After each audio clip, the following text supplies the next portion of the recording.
प्यारे बच्चों, अस्सलाम वालेकुम वरहमतुल्लाहि वबरकातुहू। आज 5 जून 2021 सैटरडे है।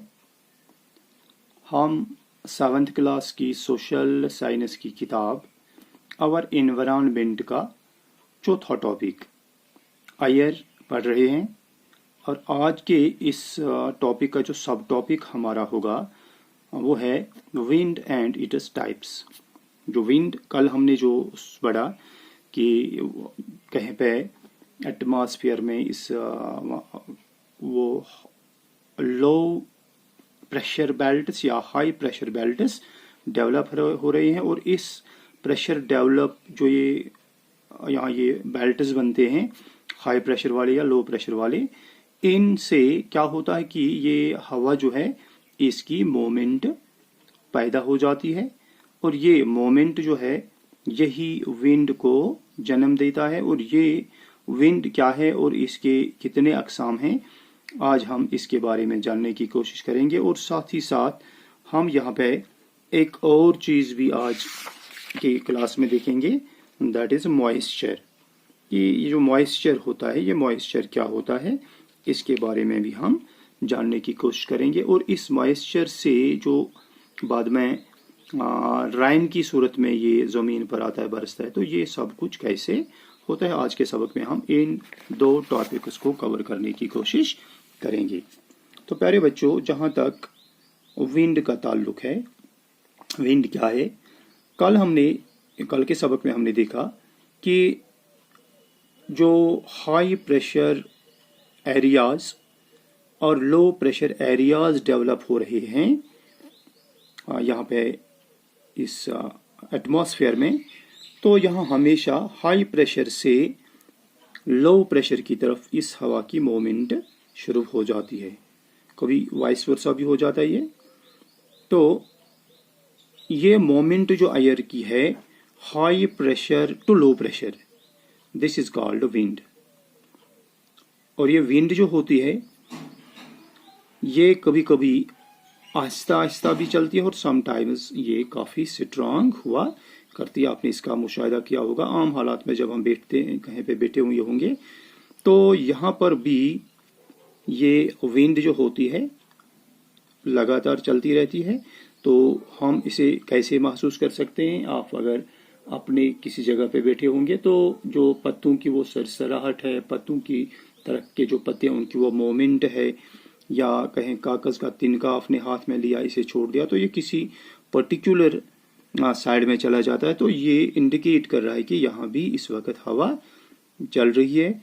और कभी कभी ये इतनी स्ट्रांग होती है कि हम कोशिश के बावजूद इसके अपोजिट सिमत में जहाँ से विंड आती होगी, अगर हम उस जानिब जाने की कोशिश करेंगे तो हम चल नहीं पाते हैं, इतना ये इसका ये स्ट्रांग होता है। और कभी कभी ये विंड इतनी स्ट्रांग होती है कि 250 से लेके 300 किलोमीटर पर आवर इसकी स्पीड होती है, तो वो काफ़ी ज़्यादा। और वहाँ पे उस वक्त उसे साइक्लोन कहते हैं, तो वहाँ वो स्टॉर्म वगैरह वो तूफान आता है और वहाँ पे काफ़ी नुकसान इसे हो जाता है। जहाँ तक इसके विंड्स के जो अकसाम हैं उनका ताल्लुक है, तो 3 अकसाम हम इस विंड को हम 3 किस्मों में बांट सकते हैं। एक है परमानेंट विंड्स जो होती हैं, दूसरा सीजनल विंड्स, और तीसरा जो है वो है लोकल विंड्स। तो जहाँ तक परमानेंट विंड्स का ताल्लुक है, they are also called trade winds. ठीक है, ये जो वेस्टर्लीज या ईस्टर्लीज विंड्स होती हैं, यानी जो वेस्ट से लेके चलती हैं दूसरे डायरेक्शंस में, या ईस्ट से शुरू होके दूसरे डायरेक्शंस में चलती हैं, तो ऐसी विंड्स जो होती हैं they are called trade winds. और इन्हीं विंड्स को हम परमानेंट विंड्स भी कहते हैं, क्योंकि ये पूरे साल लगातार कम रफ्तार में ज़्यादा रफ्तार में चलती रहती हैं। तो ये विंड्स जो होती हैं ये कॉन्स्टेंटली ब्लो हो जाती हैं साल में। यहाँ पर इनकी एक पर्टिकुलर डायरेक्शन होती है, ये एक पर्टिकुलर डायरेक्शन से वेस्ट या ईस्ट से शुरू होके आगे चलती हैं। और इसके बाद जो दूसरा है वो है सीजनल विंड्स। ये सीजनल विंड्स क्या होती हैं? These winds change their direction in different seasons. ये सीजन के साथ साथ अपनी डायरेक्शंस को चेंज करती रहती हैं। मसलन अगर हम गर्मा का मौसम लेंगे तो गर्मा में ये इनकी मूवमेंट अलग होगी, इनकी डायरेक्शन अलग होगी, लेकिन जब विंटर आएगा तब इनकी डायरेक्शन अलग बनेगी। तो डायरेक्शन, ये अपनी डायरेक्शन सीजन के साथ साथ बदलते रहते हैं। जिस तरह हिंदुस्तान में मानसून आते हैं, तो मानसून यहाँ पे अक्सर गर्मी के मौसम में आते हैं। तो ये इस मौसम में ऐसी विंड्स को जो रिलेटेड टू सीजन हैं, इन्हें सीजनल विंड्स कहते हैं। फिर तीसरा जो है दैट इज लोकल विंड्स। ये लोकल विंड्स क्या हैं? ये किसी पर्टिकुलर एरिया में, ये आमतौर पर नहीं चलते हैं, लेकिन किसी पर्टिकुलर एरिया में किसी पर्टिकुलर टाइम पर या दिन में या साल में छोटे एरिया में चलती रहती हैं, इधर एक दूसरे सिरे से दूसरे सिरे तक। तो ये ज़्यादातर इनका जो असर होता है, जो हम सी ब्रीज देखते हैं, समंदरों से उठने वाली लहरों के साथ जो हवा चलती है उसे लू भी कहते हैं, सी ब्रीज। तो ये इसकी एक मिसाल है लोकल विंड्स की, क्योंकि ये एक लोकल एरिया को ही अपने लपेट में लेती हैं, इसका असर दूसरी जगहों पे नहीं पाया जाता है। और ये वाली होती हैं, ये हॉट भी होती हैं और काफ़ी ड्राई होती हैं। तो आमतौर पर ये नॉर्दर्न प्लान ऑफ जो इंडिया का प्लान नॉर्दर्न प्लान है, यहाँ पर आमतौर पर ये चलती रहती है। तो ये था विंड्स और इसके जो मुख्तलिफ अक़साम है। और इसी के साथ इस मौसम के साथ एक और चीज़ भी है जिसका जानना ज़रूरी है हमारे लिए, दैट इज़ मॉइस्चर। मॉइस्चर क्या होता है? चूँकि आप जानते हो कि साइंस में आपने पढ़ा होगा, एक अमल हो रहा है जिसे हम इवापोरेशन कहते हैं। जो ही हम किसी लिक्विड पानी वगैरह को गर्म करते हैं तो वहाँ से वो भाप सा उठता है, और ये भाप बाद में अगर हम थोड़ा मुशाहिदा करेंगे, किसी बर्तन में किसी गर्म चीज़ को रखेंगे, थोड़ी गर्मी देंगे पानी को, उसके ऊपर ठंडा ढक्कन रखेंगे, तो वहाँ से वो पानी के कतरे से पैदा हो जाते हैं। तो यही हाल जो हमारी इस पूरी ज़मीन का, चूँकि यहाँ पर सूरज से लगातार रोशनी आती रहती है, इसमें हीट भी होती है, और इस हीट की वजह से जो सूरज की किरणों में जो हीट होती है, जब ये ज़मीन पर पहुँचते हैं तो यहाँ पर ज़मीन से या जो वाटर बॉडीज़ यहाँ पे होती हैं, ये इनका जो ये पानी है भाप में तब्दील हो जाता है, स्टीम में तब्दील हो जाता है, और बाद में हवा के साथ मिक्स होकर ये वाटर वेपर्स की शक्ल इख्तियार करता है। जो ये वाटर वेपर्स, यही मॉइस्चर कहलाता है, इसे मॉइस्चर कहते हैं। तो ये मॉइस्चर जब हवा में किसी जगह पर हवा में ये मॉइस्चर कितना है, एक पर्टिकुलर जगह पर हवा में ये मॉइस्चर कितना है, ये पानी के जो वाटर वेपर्स कितने हैं, इसे हम ह्यूमिडिटी कहते हैं, इस जगह की ह्यूमिडिटी कहते हैं। तो जब हवा में काफ़ी वेपर्स पैदा हो जाते हैं, ये जमा हो जाते हैं, तो ऐसे दिन को जब ज़्यादा इनकी तादाद होगी हम ह्यूमिड डे कहते हैं। और इस दिन क्या होता है, अगर हम इस दिन जब ये जहाँ पर ह्यूमिडिटी ज़्यादा होगी, अगर हम ये अपने कपड़े थोड़ा धो लेंगे, उसके बाद इन्हें सुखाने की कोशिश करेंगे, दे विल टेक टाइम।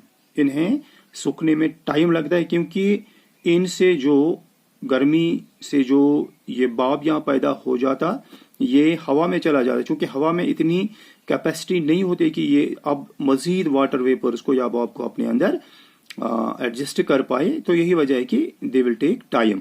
या इस दिन क्या होता है, अगर हम बाहर निकलेंगे तो हम अनकंफर्टेबल फील करते हैं, काफ़ी पसीना आता है।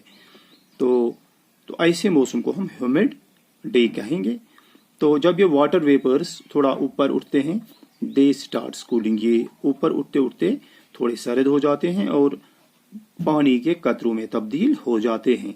बाद में ये जो क्लाउड्स बनते हैं, तो ये क्लाउड्स असल में यही होते हैं, वाटर ड्रॉपलेट्स जो होते हैं काफ़ी तादाद में, तो ये एक परत सी बनाते हैं, ये क्लाउड्स कहलाती है। और बाद में और जब ये हैवी हो जाते हैं, ये पानी के कतरे एक दूसरे के साथ मिलकर इतने भारी हो जाते हैं कि अब एटमॉस्फेयर में ये अपने आप को नहीं रख पाते हैं तो ये नीचे प्रेसिपिटेशन की सूरत में, कतरों की सूरत में बरसता है, जिसे हम रेन कहते हैं।